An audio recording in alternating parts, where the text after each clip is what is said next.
और यूपी की सियासत से एक बहुत बड़ी खबर सामने आ रही है। बीएसपी अध्यक्ष मायावती ने अपने भतीजे आकाश आनंद के खिलाफ बड़ी कार्रवाई की है। मायावती ने आकाश आनंद को पार्टी के नेशनल कोऑर्डिनेटर के पद से हटा दिया, साथ ही उन्हें उत्तराधिकारी बनाए जाने का फैसला भी वापस ले लिया है। मायावती ने यह फैसला लोकसभा चुनाव के बीच किया। 3 चरणों के चुनाव हो सकते हैं और हो चुके हैं और 4 चरणों के चुनाव जो है वो अभी होने बाकी है। और इस बीच ये बड़ा फैसला मायावती की ओर से लिया गया है और चुनाव के दौरान ही मायावती ने अपने भतीजे आकाश आनंद पर यह बड़ी कार्रवाई की है और उन्हें दोनों पदों से मुक्त कर दिया है। ये बड़ी अपडेट आपको बता दें कि आकाश आनंद को तमाम महत्वपूर्ण पदों से मुक्त कर दिया मायावती ने।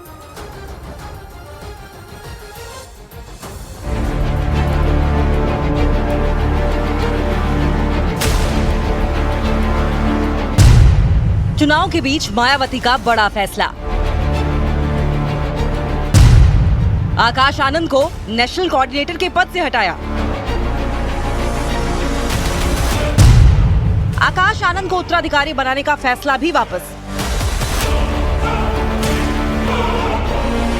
लोकसभा चुनाव के बीच बीएसपी अध्यक्ष मायावती ने बड़ा फैसला लिया है। देश में 3 चरण के चुनाव हो चुके हैं और 4 चरणों के चुनाव होने बाकी हैं। लेकिन इस बीच मायावती ने बड़ा फैसला लिया जो कि बेहद चौंकाने वाला है। लोकसभा चुनाव में बीएसपी के लिए चुनाव प्रचार की जिम्मेदारी संभाल रहे आकाश आनंद को बीएसपी अध्यक्ष मायावती ने संयोजक के पद से हटा दिया है और इसके साथ ही आकाश आनंद को उत्तराधिकारी बनाने का फैसला भी वापस ले लिया गया।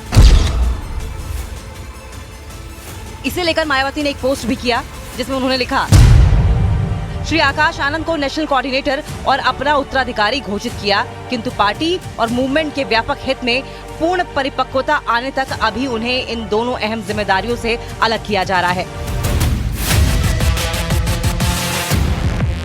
बीएसपी में आकाश आनंद का कद इतना बड़ा था कि खुद मायावती ने उन्हें उत्तराधिकारी बनाने की घोषणा की थी। मायावती ने 10 दिसंबर 2023 को पार्टी के वरिष्ठ नेताओं की बैठक में उन्हें उत्तराधिकारी बनाने का ऐलान किया था, लेकिन इससे पहले से ही वो बीएसपी के कार्यक्रमों में नजर आ रहे थे। लोकसभा चुनाव के बीच बीएसपी का ये फैसला बेहद चौंकाने वाला है और उनके इस फैसले पर बीजेपी की प्रतिक्रिया भी सामने आई है। बीजेपी ने बीएसपी को प्राइवेट लिमिटेड कंपनी तक करार दिया।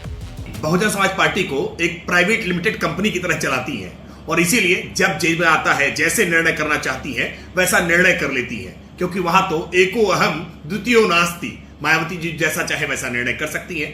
आकाश आनंद जिस तरह से गैर जिम्मेदाराना बयान दे रहे थे और भारतीय जनता पार्टी को लेकर के जिस तरह की अपमानजनक टिप्पणी उन्होंने की थी, जनता के बीच में उनका बहुत आक्रोश इसको लेकर के पनपा था और मायावती जी ने इस बात को महसूस किया, इसीलिए आकाश आनंद को तमाम जिम्मेदारियों से मुक्त करने का काम किया है।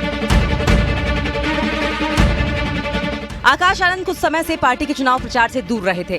तभी से अंदाजा लगाया जाने लगा था कि उन्हें लेकर बीएसपी के अंदर खाने कुछ ठीक नहीं चल रहा है और फिर ये भी खबर सामने आई कि खुद मायावती ने ही उन्हें चुनाव प्रचार से दूर किया था। लेकिन अब ये भी साफ है कि आकाश आनंद से ये जिम्मेदारियां हमेशा के लिए वापस नहीं ली गई हैं और आने वाले चुनाव में वोटरों तक पहुंचने के लिए बीएसपी अपने पारंपरिक तौर तरीकों का ही इस्तेमाल करेगी। उधर 96 दिनों बाद जेल से बाहर निकले झारखंड के पूर्व सीएम हेमंत सोरेन अपने नए लुक की वजह से सुर्खियों में आ गए। उन्हें अपने चाचा के श्राद्ध में हिस्सा लेने के लिए कुछ देर के लिए पुलिस की निगरानी में रांची की बिरसा मुंडा जेल से बाहर आने की इजाजत मिली और जैसे ही वो बाहर निकले उनके नए लुक की वजह से उन्हें पहचानना तक मुश्किल हो गया, क्योंकि 96 दिनों से जेल में बंद हेमंत सोरेन हूबहू अपने पिता शिबू सोरेन की तरह नजर आए। उनके बाल और दाढ़ी बढ़ने की वजह से वो अपने पिता शिबू सोरेन की तरह दिखाई देने लगे। उनका लुक ऐसा हो गया कि अगर एक तरफ शिबू सोरेन की तस्वीर हो और दूसरी तरफ हेमंत सोरेन की, तो अंतर बताना तक मुश्किल हो जाए और इसी लुक की वजह से उनकी चर्चा तेज हो गई। झारखंड के पूर्व सीएम हेमंत सोरेन को हाई कोर्ट के आदेश पर कुछ देर के लिए जेल से बाहर आने की इजाजत मिली ताकि वो अपने चाचा के श्राद्ध में हिस्सा ले पाएं। इसी वजह से उन्होंने वहां बाल भी मुंडवाए। हालांकि कोर्ट के आदेश के मुताबिक इस दौरान उनके मीडिया से बात करने पर पाबंदी थी, लेकिन उनके समर्थकों ने उनकी कुछ तस्वीरें सोशल मीडिया पर शेयर की और ये उम्मीद जताई कि वो जल्द ही जेल से बाहर आ जाएंगे।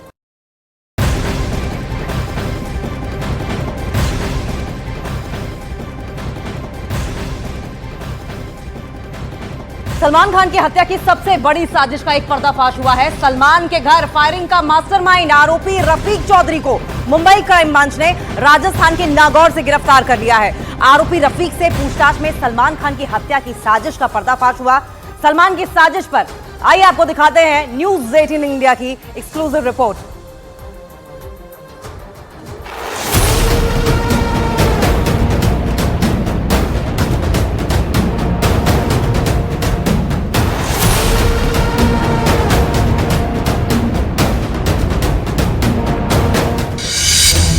सलमान खान के घर फायरिंग केस में सबसे बड़ी गिरफ्तारी।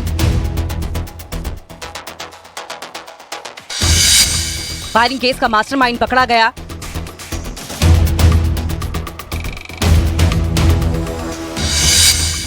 अनमोल बिश्नोई और रोहित गोदारा गैंग का राइट हैंड गिरफ्तार। फायरिंग केस का सबसे बड़ा राजदार पकड़ा गया। सलमान खान के घर फायरिंग केस में मुंबई क्राइम ब्रांच को अब तक की सबसे बड़ी कामयाबी हाथ लगी है। राजस्थान के नागौर से आरोपी मोहम्मद रफीक चौधरी को गिरफ्तार किया गया है। जानकारी के मुताबिक रफीक चौधरी ही वो शख्स है जो सलमान खान के घर फायरिंग केस का मास्टरमाइंड है। सलमान खान की हत्या की जिम्मेदारी आरोपी रफीक चौधरी को ही मिली थी। सलमान की हत्या की जिम्मेदारी आरोपी रफीक चौधरी को मिली थी। अनमोल बिश्नोई, रोहित गोदारा के सीधे संपर्क में था रफीक चौधरी। सलमान खान को मारने का दिया था टारगेट। 12 अप्रैल को आरोपी रफीक ने सलमान के घर की रेकी की थी। आरोपी रफीक ने रेकी का वीडियो अनमोल बिश्नोई को भेजा था। आरोपी रफीक से जो जानकारी मिली वो बेहद चौंकाने वाली है। आरोपी रफीक से पूछताछ में साजिश की एक एक परतें खुलती जा रही हैं। आरोपी रफीक ने खुद सलमान खान के घर गैलेक्सी अपार्टमेंट की रेकी की थी। सलमान के घर के आसपास काफी देर तक रुका था। घर में कौन आता जाता है, सलमान खान घर में कब दाखिल होते हैं और कब वे घर से बाहर निकलते हैं, हर एक जानकारी आरोपी रफीक चौधरी ने जुटाने की कोशिश की थी। शूटर सागरपाल विक्की गुप्ता से मिला था आरोपी रफीक चौधरी।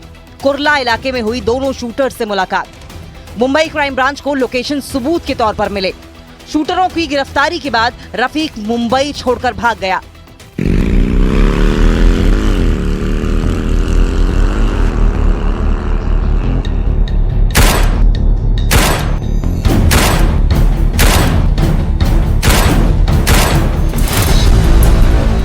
जैसे जैसे जांच का दायरा आगे बढ़ रहा है, साजिश की एक एक परत खुलती चली जा रही है। फायरिंग की घटना से पहले अनमोल बिश्नोई, रोहित गोदारा और आरोपी रफीक चौधरी के बीच कॉन्फ्रेंस कॉल पर बातचीत हुई। इन तीनों के बीच साजिश के हर खाके पर विस्तार से चर्चा हुई। कैसे साजिश को अंजाम देना है, मतलब साफ है कि उस कॉन्फ्रेंस मीटिंग में सलमान खान की हत्या की बड़ी साजिश का ताना बाना बुना जा रहा था, लेकिन इस साजिश को अंजाम तक पहुंचाया नहीं जा सका। मुंबई क्राइम ब्रांच का शिकंजा अब लॉरेंस बिश्नोई, अनमोल बिश्नोई और रोहित गोदारा पर कसता चला जा रहा है। अनमोल बिश्नोई और रोहित गोदारा अभी अमेरिका में हैं और वहीं से साजिश का ताना बाना बुन रहे हैं।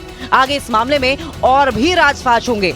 मुंबई क्राइम ब्रांच की टीम साजिश की कई और कड़ियों पर से पर्दा उठा सकती है।